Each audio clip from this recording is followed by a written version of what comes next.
and you've just touched on it, about resiliency as a mother in the workforce. It's something I'm super interested in knowing about as a mom of two myself. Yeah. How do you do it?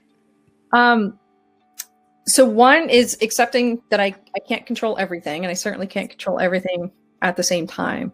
So knowing, how to prioritize, being able to say no, delay things, and forgive myself for messing up. I think those have been some of the key attributes that have gotten me through these early years.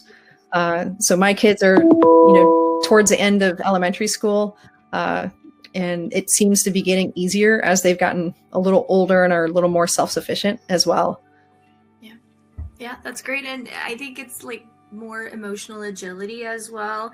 Like we manage our emotions, and like, people say don't be negative, but sometimes you have to be negative, and maybe you have to cry out loud and, just feel those emotions. And, I think it's just better to cry out than just bottling them. And I guess like tough emotions are the contract with life.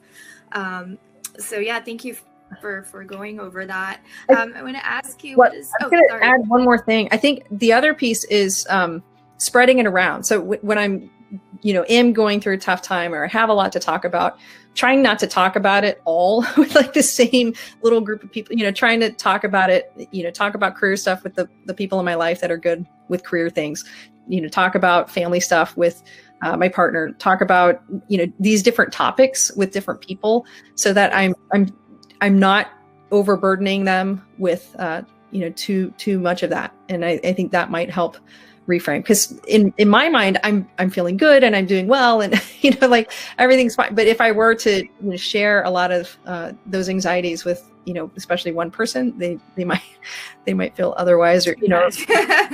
Exactly. So I don't want to burden them